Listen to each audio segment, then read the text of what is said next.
வணக்கம். நீங்கள் இணைந்திருப்பது நியூஸ் போஸ்டின் இரவு 8 மணி பிரதான செய்தி அறிக்கையோடு. நேற்று யாழ் இளவாளை பகுதியிலே கார்ட்போர்ட் பெட்டி ஒன்றிலிருந்து சிசு ஒன்று மீட்கப்பட்டமை தொடர்பான செய்தி ஒன்றை நாம் ஒளிபரப்பியிருந்தோம். தற்போது அந்த சிசுவுக்கு நடந்திருப்பது என்ன, அந்த சிசு எங்கே, இது தொடர்பான தகவல்களையும் செய்தி அறிக்கையினூடாக தருவதற்கு நாங்கள் காத்திருக்கின்றோம். உங்களோடு இணைந்து கொள்ளும் நான் டெல்ஷான் தாலிப். உலகின் பல்வேறு பகுதிகளில் இருந்தும் சக்தியின் குளோபல் டிவியினூடாக எங்களோடு இணைந்திருக்கும் உங்கள் அனைவரையும் சந்திப்பதில் மகிழ்ச்சி. இனி விரிவான செய்திகளுக்கு செல்லும் முன்னர் முதலில் தலைப்புச் செய்திகள். சிறைச்சாலையில் தடுத்து வைக்கப்பட்டுள்ள தமிழ் அரசியல் கைதிகள் அடையாள உண்ணாவிரத போராட்டத்தில் விடுதலையை வலியுறுத்தி பல பகுதிகளில் ஆர்ப்பாட்டம். முன்னாள் அமைச்சர் பாசில் ராஜபக்ச பிணையில் விடுதலை. அரசாங்கத்தின் கொள்கைகளை கருத்தில் கொள்ளாத இலங்கை மின்சார சபை நிலக்கரி தொடர்பில் நம்பிக்கை வைத்து எதிர்கால திட்டங்களை எவ்வாறு வகுத்தது, நிபுணர்கள் கேள்வி. திரையரங்குகளில் மக்களின் மனம் கவர்ந்த விஜய நந்தசிறி இயற்கை எய்தினார். இனி விரிவான செய்திகளுக்கு எங்களுடைய அவதானத்தை நாம் செலுத்துவோம். காலை மல்ஹரு சுல்ஹியா தேசிய பாடசாலையில் அமைக்கப்பட்டுள்ள புதிய தொழில்நுட்ப ஆய்வுக்கூடம் இன்று ஜனாதிபதியினால் திறந்து வைக்கப்பட்டது. புதிய தொழில்நுட்ப ஆய்வுக்கூடத்தை திறந்து வைத்த ஜனாதிபதி மைத்ரிபால சிறிசேன பின்னர் அதனை பார்வையிட்டார். அதனை அடுத்து ஜனாதிபதி பாடசாலையில் மரக்கன்று ஒன்றையும் நட்டி வைத்தார். இதேவேளை தடல்ல பியதிகம வாராந்த சந்தையையும் ஜனாதிபதி திறந்து வைத்தார்.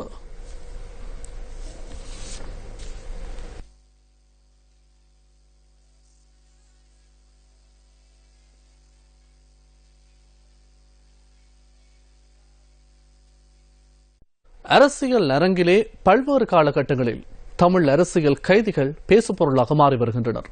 இன்று தமிழ் அரசியல் கைதிகள் அடையாள உண்ணாவிரதத்தில் ஈடுபட்டனர். கொழும்பு மேகசின் மற்றும் அனுராதபுரம் சிறைச்சாலைகளில் தடுத்து வைக்கப்பட்டுள்ள LTTE சந்தேக நபர்கள் தமது அடையாள உண்ணாவிரதம் தொடர்பில் உத்தியோகபூர்வமாக அறிவித்ததாக சிறைச்சாலைகள் ஊடக பேச்சாளர் துஷார உபுல்தெனிய குறிப்பிட்டுள்ளார்.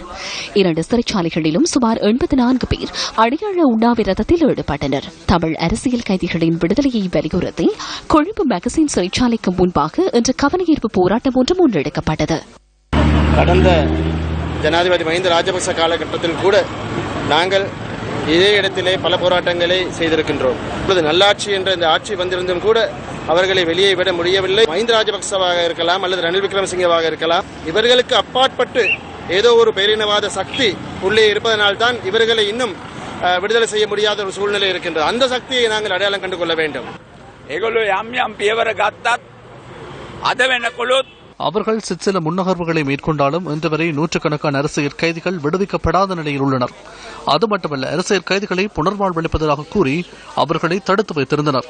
அதன் பின்னர் விடுவிக்கப்பட்டவர்களுக்கு தற்போது விஷ ஊசிகள் ஏற்றப்பட்டுள்ளா என்பது தொடர்பில் சந்தேகம் எழுந்துள்ளது. சிலர் ஏற்றுக்கொள்ள முடியாத விதத்தில் உயிரிழந்து செல்கின்றனர். அவ்வாறான அநீதிகள் இந்த அரசியல் கைதிகளுக்கு இடம்பெற்றுள்ளதா என்பது தொடர்பில் ஆராய வேண்டியுள்ளது. நல்லாட்சி என்று கூறிக்கொள்ளும் இந்த அரசாங்கத்தின் பொறுப்பாகவும் அது உள்ளது.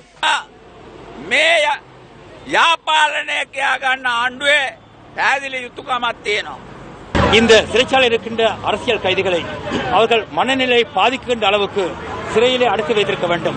அதன் மூலம் அவர்களுக்கு தண்டனை கொடுக்க வேண்டும். இன்று வடகிழக்கிலே இருக்கின்ற காணிகள் அபகரிக்கின்றார்கள்.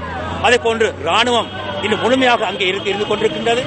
புனர்வாழ்வளிக்கப்பட்ட முன்னாள் போராளிகள் இன்று மர்மமான முறையிலே மரணத்தை தழுவுகின்றார்கள். நிபந்தனை இல்லாமல் அரசியல் கைதிகளை விடுதலை செய்ய வேண்டும். உடனடியாக பயங்கரவாத தடை சட்டம் நீக்கப்பட வேண்டும். அது மட்டுமல்ல, அரசியல் தீர்வை துரிதப்படுத்த வேண்டும். தமிழ் அரசியல் கைதிகளை விடுதலை செய்யுமாறு கோரி யாழ்ப்பாணத்திலும் இன்று ஆர்ப்பாட்டம் ஒன்று முன்னெடுக்கப்பட்டது. இன்று காலை யாழ் மத்திய பேருந்து நிலையத்துக்கு முன்பாக ஆர்ப்பாட்டம் முன்னெடுக்கப்பட்டது. ஆட்சி மாற்றம் உண்மையிலே ஒரு ஆட்சி மாற்றமா என்ற விடயம் தொடர்பாக பல சந்தேகங்கள் இருக்கு.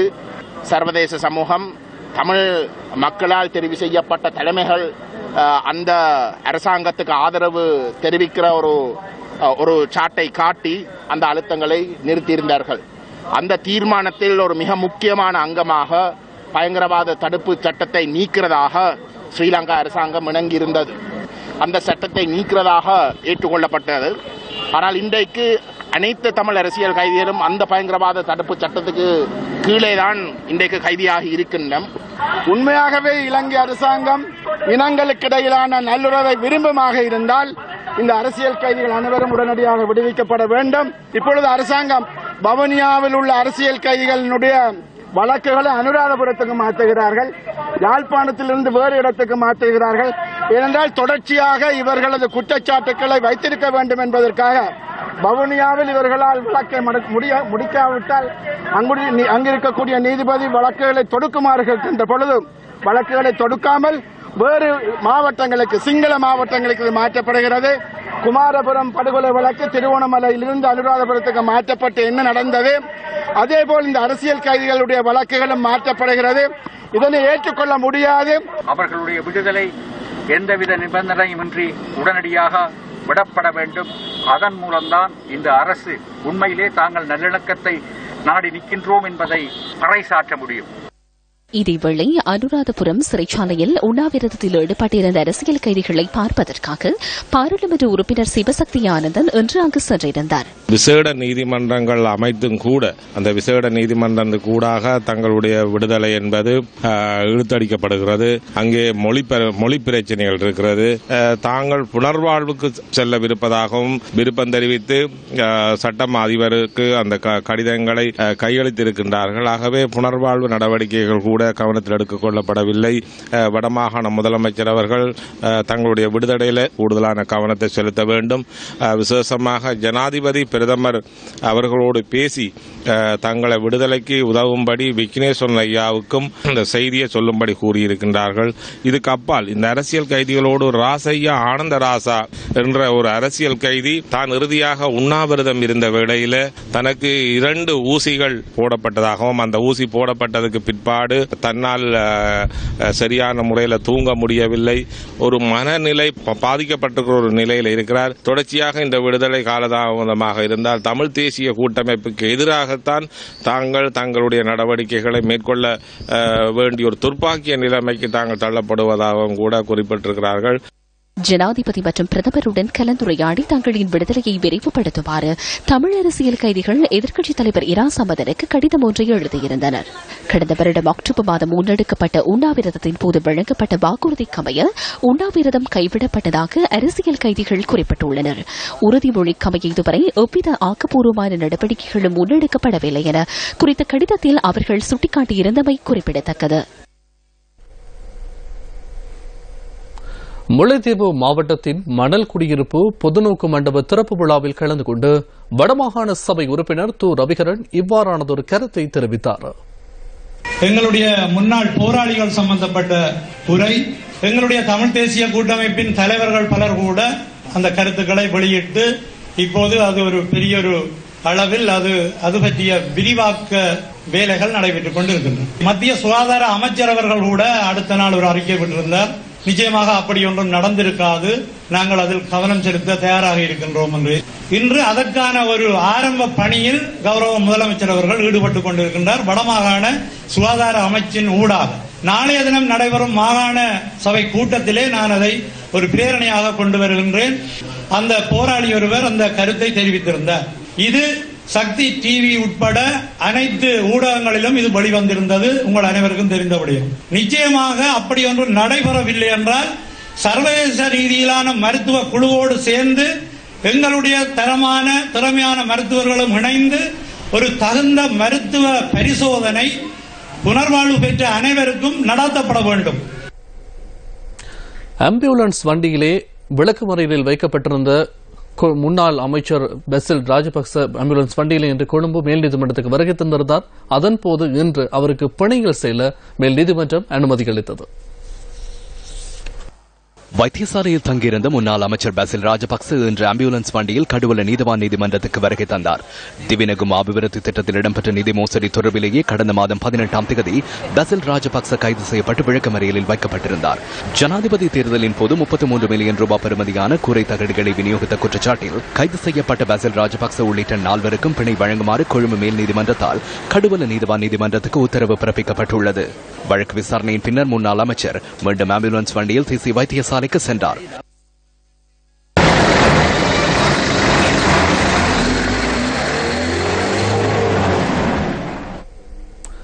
அண்மையில் பாத யாத்திரை சென்ற முன்னாள் ஜனாதிபதி மஹிந்த ராஜபக்ச தற்போது தென்கொரியாவுக்கான விஜயத்தில் ஈடுபட்டுள்ளார்.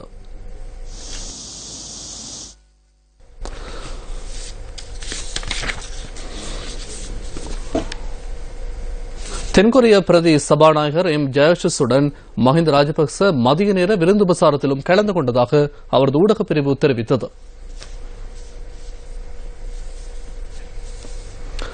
முன்னாள் ஜனாதிபதி சந்திரிகா பண்டாரநாயக்க குமாரதுங்க நேற்று அத்தனகலையில் நடைபெற்ற மக்கள் சந்திப்பொன்றின் போது ஊடகவியலாளர் லசந்த விக்ரமதுங்கவின் கொலை தொடர்பில் இவ்வாறானதொரு கருத்தை தெரிவித்தார். மஹிந்தவின் மனைவி எங்கோ தெரியவில்லை. சிறு விடயம் ஒன்றை கூறினார் என்பதற்காக லசந்த விக்ரமதுங்கவை தொலைபேசியில் தொடர்பு கொண்ட மஹிந்த ராஜபக்ச உன்னை கொலை செய்வேன் என கூறியுள்ளார். அதன் பின்னர் நடுத்தருவில் அவர் கொலை செய்யப்பட்டார். அந்த சம்பவத்தை லசந்தவே என்னிடம் கூறியிருந்தார். மஹிந்தவின் மனைவி இந்தியாவில் கோவில் ஒன்றுக்கு சென்று அங்கே உள்ளே சென்றுள்ளார். குறிப்பாக அந்த கோயிலுக்குள் பெண்கள் செல்ல முடியாது. ஆனால் கணவருடன் அவர் பலவந்தமாக சென்றுள்ளார். அதன் பின்னர் 7 நாட்கள் கோயிலை மஞ்சள் நீரில் கழுவியுள்ளனர். அது அவர்களின் வழக்கம். இதனை பத்திரிகையில் பிரசுரித்ததாலேயே அச்சுறுத்தியுள்ளார். இதனை பத்திரிகையில் பிரசுரித்ததற்காக சிரித்துவிட்டு இருந்திருக்க வேண்டும் அல்லவா? எம்மை பற்றி எவ்வளவோ எழுதினார்கள். இதற்காக அவர் கொலை செய்யப்பட்டார். நாம் வழங்கியுள்ள ஊடக சுதந்திரத்தை பயன்படுத்தி காலையில் இருந்து இரவு வரை ராஜபக்சவிற்காக சில ஊடகங்கள் ஊழியிடுகின்றன. அனைத்து ஊடகங்களும் அல்ல. அதனை அவ்வளவாக பொருட்படுத்த வேண்டியதில்லை. அமைச்சர் சரத் போன்சேகா இன்று ஊடக சந்திப்பு ஒன்றை ஏற்பாடு செய்திருந்தார். அவர் தொடர்பில் ஒன்றிணைந்த எதிர்க்கட்சியினரால் முன்வைக்கப்படும் விமர்சனங்கள் தொடர்பில் அவர் இங்கு பதிலளித்தார்.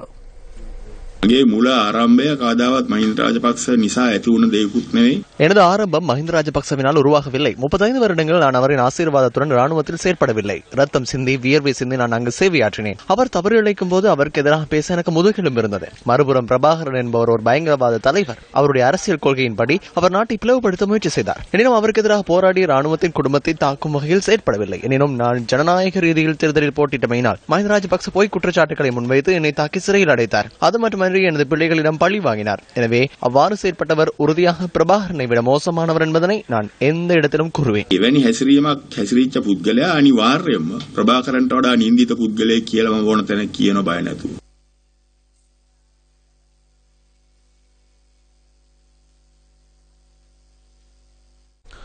தொன்மையும் வரலாற்று பெருமையும் கொண்ட யாழ்ப்பாணம் நல்லூர் கந்தசுவாமி ஆலயத்தின் வருடாந்த மகோத்சவம் கொடியேற்றத்துடன் வெகு விமர்சையாக இன்று ஆரம்பமாகியது.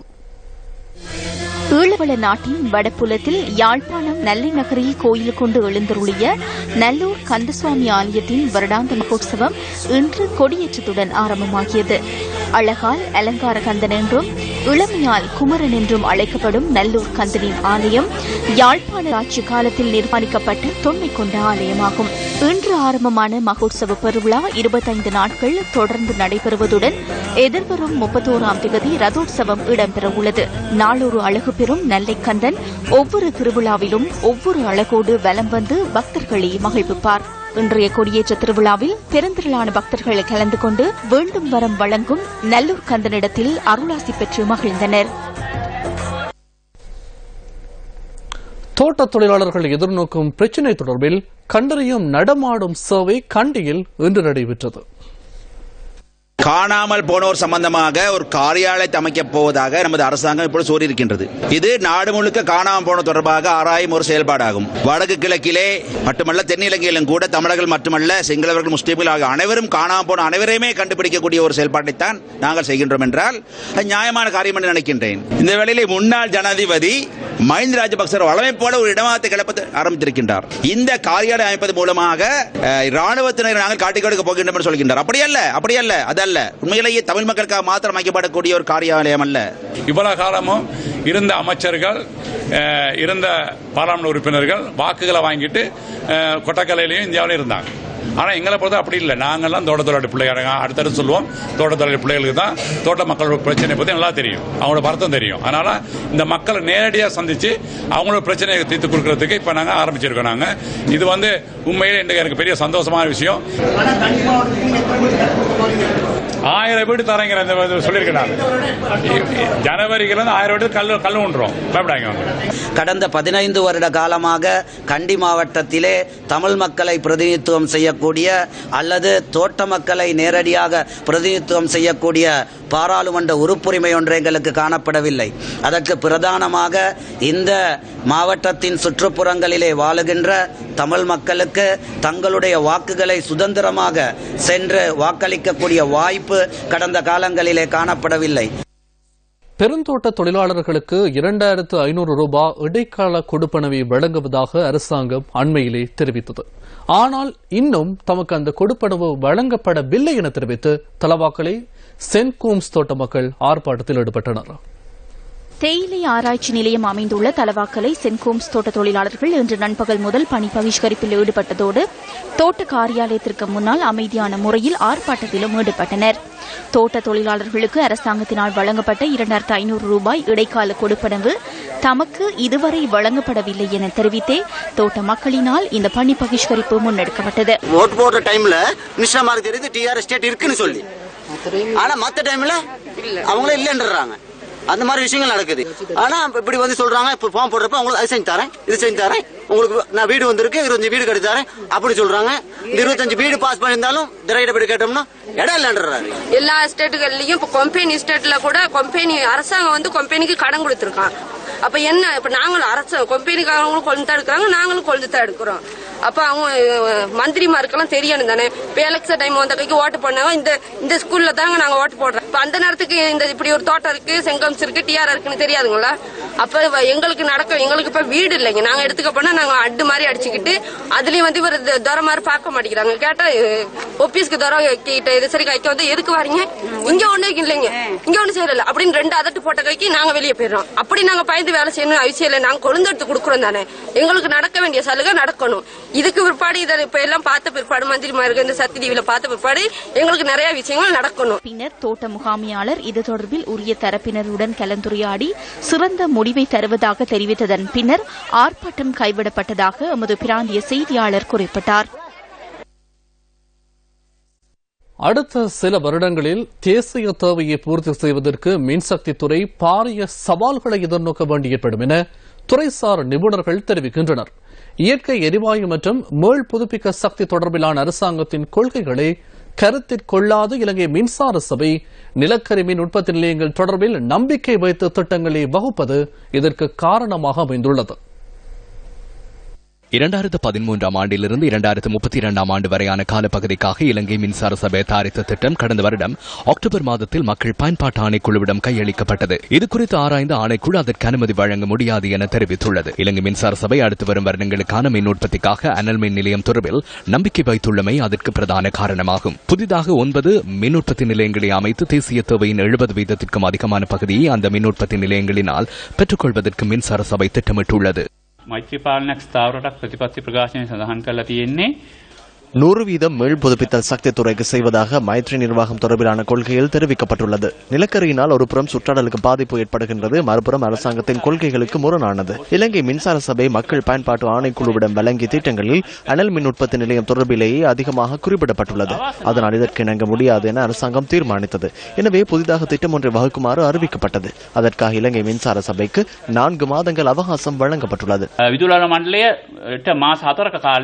ஜூலை 27ஆம் தேதி இலங்கை மின்சார சபை மக்கள் பயன்பாட்டு ஆணைக்குழுவுக்கு இந்த கடிதத்தை அனுப்பியிருந்தது. 2017ஆம் ஆண்டிலிருந்து 2035ஆம் ஆண்டு வரையான மின் உற்பத்தி தொடர்பில் முன்வைக்கப்பட்டிருந்த திட்டங்களில் சில திருத்தங்கள் முன்வைக்கப்பட்டு புதிய கோரிக்கை முன்வைக்கப்பட்டது. இது முழுமை பெறாத அறிக்கை என்பதால் அரசாங்கத்தின் எரிசக்தி கொள்கைக்கு ஏற்ப திட்டத்தை வகுக்குமாறு மக்கள் பயன்பாட்டு ஆணைக்குழு இதன் போது குறிப்பிட்டிருந்தது. இலங்கை மின்சார சபையின் தரவுகளின்படி வருடாந்த மின் தேவை 6% அதிகரித்து வருவதுடன் 2010ஆம் ஆண்டு நுரைச்சோலை அனல் மின் உற்பத்தி நிலையம் அமைக்கப்பட்டதன் பின்னர் எந்த ஒரு மின் உற்பத்தி நிலையமும் தேசிய கட்டமைப்புடன் இணைக்கப்படவில்லை. 2018-2019 ஆண்டு ஆகும்பொழுது அதிகரிக்கும் மின்சார தேவையை எவ்வாறு பூர்த்தி செய்வது என்ற சவால் தற்போதுள்ளது. ஜனாதிபதியும் பிரதமரும் இந்தியாவுடன் கலந்துரையாடி அனல் மின் நிலையம் என்று இயற்கை வாயு அல்லது மாற்று திட்டங்களூடாக மின்சாரத்தை உற்பத்தி செய்வது தொடர்பில் இணக்கப்பாட்டிற்கு வந்துள்ளனர். சம்பூர் அனல் மின் நிலையத்தை அமைத்தாலும் 2021-22 கால பகுதிகளில் அதிகரிக்கும் கேள்விக்கு இதன் மூலம் தீர்வு கிடைக்காது. அதனால் மாற்று திட்டம் ஒன்றினூடாக அதனை பூர்த்தி செய்ய வேண்டும். எனவே அதற்கான சிறந்த திட்டம் மீள் புதுப்பிக்கத்தக்க சக்தியாகும். சூரிய சக்தி மற்றும் வேறு திட்டங்களூடாக அனைவருக்கும் மின்சாரத்தை உற்பத்தி செய்ய முடியும்.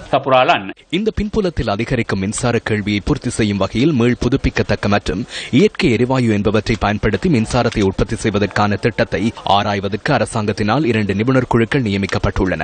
அவற்றில் ஒரு குழுவிற்கு கலாநிதி ஸ்ரீமால் அபயரத்ன தலைவராக செயற்படுவதுடன் எதிர்வரும் வருடங்களில் விடுக்கப்படும் கேள்விக்கு போதுமான அளவு மின்சாரத்தை வழங்குவதற்கான திட்டங்கள் தொடர்பில் ஆராய்ந்து அரசாங்கத்துக்கு அறிக்கை ஒன்று சமர்ப்பிக்கப்பட உள்ளது. இதேவேளை பேராசிரியர் ஹிமாங்ஷு மாரசிங்கவின் தலைமையில் பாராளுமன்ற உபக்குழு ஒன்று நியமிக்கப்பட்டு மின்சக்தி துறை எதிர்கொள்ளும் சவால்கள் தொடர்பில் ஆராயப்படுகிறது.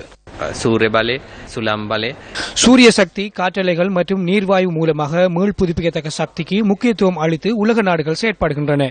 இலங்கையை பொறுத்தவரையில் 2030 ஆண்டளவில் 100% மீள் புதுப்பிக்கத்தக்க சக்தியினூடாக மின்சாரத்தை பெற்றுக்கொள்ள முடியும் என எதிர்பார்க்கின்றோம். யாழ்ப்பாணம் இளவாலை பகுதியில் கோயில் ஒன்றுக்கு அருகில் கார்ட்போர்ட் பெட்டிக்குள்ளிருந்து மீட்கப்பட்ட சிசுவை நாளை மறுதினம் வரை வைத்தியசாலையில் வைக்குமாறு யாழ் சிறுவர் நீதிமன்றம் உத்தரவிட்டிருக்கின்றது. யாழ் சிறுவர் நீதிமன்ற நீதவான் குறித்த குழந்தையை இன்று யாழ் போதனா வைத்தியசாலைக்கு சென்று பார்வையிட்டதன் பின்னரே இந்த உத்தரவை பிறப்பித்திருக்கின்றார். எதிர்வரும் 19ஆம் தேதிக்கு பின்னர் இந்த சிசு குறித்து தமது நிலைப்பாட்டை அறிவிக்கப்பட்டுள்ளதாகவும் நீதவான் தெரிவித்துள்ளார். சிசுவிற்கு பாதுகாப்பு மற்றும் பொறுப்பாளர் ஒருவருக்கான உறுதிப்பாட்டை வழங்குமாறு போலீசார் நீதிமன்றத்திடம் கோரிக்கை விடுத்ததை அடுத்தே நீதவான் இன்று சிசுவை பார்வையிட்டுள்ளார். குறித்த சிசு தேக ஆரோக்கியத்துடன் காணப்படுவதோடு வைத்தியசாலையின் தாதியர்களின் பராமரிப்பில் சிசு தற்போது காணப்படுகின்றது. எனினும் சிசுவின் தாய் யார் என்பது இதுவரை கண்டறியப்படவில்லை. அவ்வாறாயினும் சிசுவின் தாய் தூர பிரதேசத்தைச் சேர்ந்தவராக இருக்கலாம் என போலீசார் சந்தேகம் வெளியிடுகின்றனர். பிறந்து 10 தொடக்கம் 15 நாட்களேயான ஆண் சிசு ஒன்று நேற்று காலை உயிருடன் மீட்கப்பட்டது. சம்பவம் தொடர்பில் இளவாலை போலீசார் தொடர்ந்தும் விசாரணைகளை முன்னெடுத்து வருகின்றனர். கிராமத்திற்கு வீதி, அருந்துவதற்கான சுத்தமான குடிநீர், விவசாய நிலத்திற்கான நீர் மற்றும் மாணவர்களுக்கு பாடசாலைகள் என்று சிரமப்படும் மக்களிற்கு உதவிக்கரம் நீட்டும் வகையில் மக்கள் சக்தி 100 நாட்கள் திட்டத்தினூடாக நாம் பல திட்டங்களை முன்னெடுத்து வருகின்றோம். அதேபோன்று தற்போது பல திட்டங்கள் நாடளாவிய ரீதியிலே முன்னெடுக்கப்பட்டு வருகின்றன. இது தொடர்பான திட்டங்கள் அடுத்து. கிளிநொச்சி பெரியபந்தன் அரசினர் தமிழ் கலவன் பாடசாலை மாணவர்களுக்கு சுத்தமான குடிநீரை பெற்றுக் கொடுப்பதற்கான நடவடிக்கைகள் மக்கள் சக்தி திட்டத்தினூடாக முன்னெடுக்கப்பட்டுள்ளன. அதன் பணிகள் தற்போது இடம்பெற்று வருகின்றன. மட்டக்களப்பு ஊத்துச்சேனை அரசினர் தமிழ் கலவன் பாடசாலைக்கான குடிநீர் வழங்கல் கட்டமைப்பு மற்றும் உட்கட்டமைப்பு வசதிகளை மேம்படுத்தும் திட்டம் தற்போது முன்னெடுக்கப்படுகின்றது. யானைகளின் அச்சுறுத்தல் காரணமாக தொடர்ந்தும் அச்சத்துடன் வாழ்ந்து வந்த ஹம்மாந்தோட்டை பத்தலையாகம கிராமத்திற்கு பாதுகாப்பு வேலி அமைக்கும் எமது திட்டம் இன்னும் 2 நாட்களில் நிறைவடைய உள்ளது. ஹம்பேகமுவ 2ஆம் நிலை பாடசாலை மற்றும் அதனை அண்மித்த பகுதியில் உள்ள மக்கள் சுத்தமான குடிநீரை பெற்றுக் கொள்வதில் பெரும் சிரமங்களை எதிர்கொண்டிருந்தனர். அவர்களுக்கான சுத்தமான குடிநீரை வழங்கும் திட்டம் தற்போது முன்னெடுக்கப்படுகின்றது. ஜனாதிபதியின் ஆலோசனையின்படி கடற்படையினரின் ஒத்துழைப்புடன் இந்த திட்டம் முன்னெடுக்கப்படுகின்றது. மாத்தறை மாலிம்பட ஹந்துவ கிராமத்தில் 190 ஏக்கர் வயல் நிலத்திற்கு நீர்ப்பாய்ச்சி கால்வாய் செயலிழந்து காணப்பட்ட நிலையில் அதனை புனரமைக்கும் பணிகள் மக்கள் சக்தி திட்டத்தினூடாக தற்போது முன்னெடுக்கப்படுகின்றது. நீரை பெற்றுக் கொள்வதற்கு பல வருடங்கள் சிரமத்தை எதிர்நோக்கிய மாத்தறை, வெலிகம, பொராலுகம மக்களிற்கு நீரை பெற்றுக் கொடுப்பதற்கான எமது திட்டம் இறுதிக்கட்டத்தை அடைந்துள்ளது. 27 வருடங்களாக இலங்கையின் மேடை நாடக அரங்கில் கோலோச்சிய மனமே இளங்குமரர் சிறுச தொலைக்காட்சியின் திரையினூடாக நாட்டையே சிரிப்பில் ஆழ்த்திய அன்புள்ள பிரேம், அவ்வாறில்லாவிடின் சிங்கள திரைத்துறையின் அயலவர் என்றெல்லாம் அழைக்கப்பட்டவர் இன்று வாழ்க்கையின் அரங்கிலிருந்து நிரந்தரமாக விடைபெற்றார். கடந்த 5 தசாப்தங்களாக நாட்டின் திரை ரசிகர்களை தமது நகைச்சுவை நடிப்பால் களிப்பூட்டிய நடிகர் விஜயநந்தசரி இன்று காலமானார். 1966ஆம் ஆண்டில் மேடை நாடக அரங்கில் காலடி எடுத்து வைத்த காலம் சென்ற விஜயநந்தசிறி நரிபேனா, ஜாசயா மற்றும் லென்சினா, சிங்கபாக் ஆகிய மேடை நாடகங்களூடாக இந்நாட்டு ரசிகர்களின் மனதில் தனக்கென தனி இடத்தை பதித்துக் கொண்டார். கன்னி மேடை நாடகத்திலேயே மிளிர்ந்த விஜயநந்தசிறி 1973ஆம் ஆண்டில் தமது கலையுலக வாழ்வில் மறக்க முடியாத தடத்தினை பதித்தார். மனமே மேடை நாடகத்தின் மனமே இளவரசரின் கதாபாத்திரத்திற்கு விஜயநந்தசிறியை பேராசிரியர் எதிரி வீர சரச்சந்திர தேர்ந்தெடுத்தமையே அவர் அடைந்த மாபெரும் வெற்றியாகும். நடிகராக ஒருவருக்கு எய்திட கிடைக்கும் மிக உயரிய வாய்ப்புகளில் ஒன்றான மனமே இளவரசரின் கதாபாத்திரத்தை ஏற்றிடும் வாய்ப்பை பெற்ற விஜய தொடர்ந்து 27 வருடங்கள் அதற்கு உயிரூட்டி வந்தார். மேடை நாடக அரங்கை வெற்றி கொண்ட விஜய 1976ஆம் ஆண்டு நேதேயோ திரைப்படத்தினூடாக திரையுலகிற்கு பிரவேசித்தார்.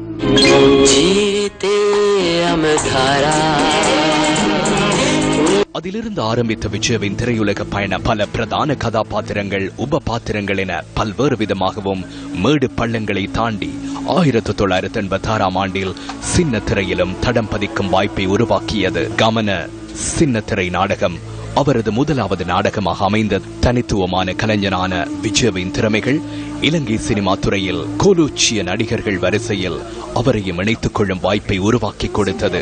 நடிகராக, பாடகராக, நகைச்சுவை நடிகராக விளங்கிய விஜய நந்தசிறி சிரச தொலைக்காட்சியூடாக ஒளிபரப்பாகிய இந்நாட்டு ரசிகர்கள் மத்தியில் அமோக வரவேற்பை பெற்ற நோனா வருணி மகத்வருணி நாடகத்தினூடாக பலரது ஆதரவையும் பெற்றார்.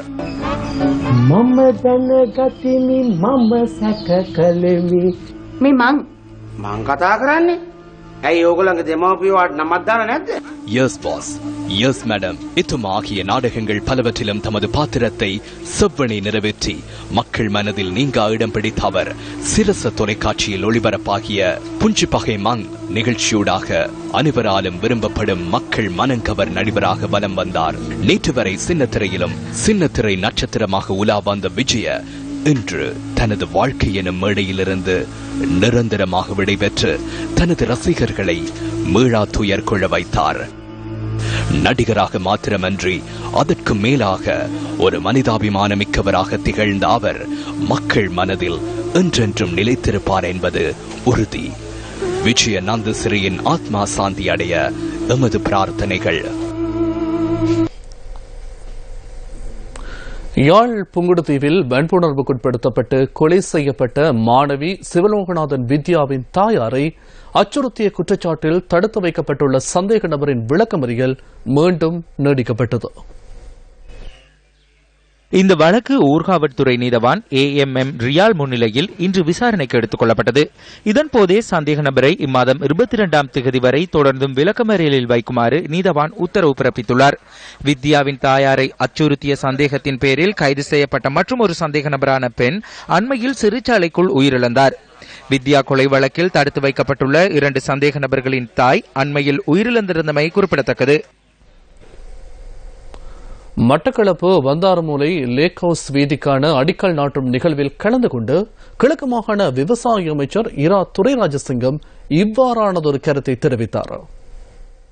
சமஷ்டி என்று சொன்னால் சிங்கள மக்களுக்கு கசக்கின்றது, ஒற்றையாட்சி என்று சொன்னால் தமிழ் மக்களுக்கு கசக்கின்றது. ஒற்றையாட்சியும் இல்லை, சமஷ்டியும் இல்லாமல் ஆட்சியை உருவாக்க முடியுமா? இதனை எவ்வாறு உருவாக்குவது என்ற ரீதியிலே இப்பொழுது நாங்கள் சிந்தித்துக் கொண்டிருக்கின்றோம்.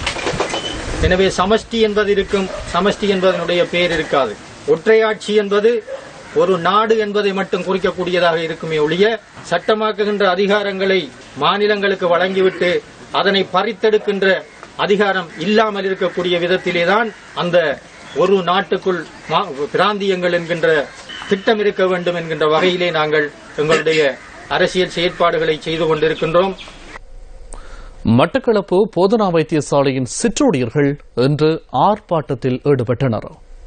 வைத்தியசாலை நிர்வாக கட்டமைப்பில் அபிவிருத்தி சபை உறுப்பினர்களால் ஏற்பட்டுள்ள குளறுபடிகளை கண்டித்து இந்த ஆர்ப்பாட்டம் முன்னெடுக்கப்பட்டுள்ளது. காலை 8 மணியிலிருந்து சுமார் 2 மணித்தியாலங்களுக்கு இந்த ஆர்ப்பாட்டம் முன்னெடுக்கப்பட்டுள்ளதாக எமது செய்தியாளர் குறிப்பிட்டார். இந்த ஆர்ப்பாட்டத்தில் சுமார் 500க்கும் அதிகமான சிற்றூழியர்கள் கலந்து கொண்டிருந்தனர். இத்துடன் நியூஸ் ஃபர்ஸ்டின் இரவு 8 மணி பிரதான செய்தி அறிக்கை நிறைவு பெறுகின்றது. அடுத்த பிரதான செய்தி அறிக்கையினை இரவு 10:45 எதிர்பாருங்கள். வணக்கம்.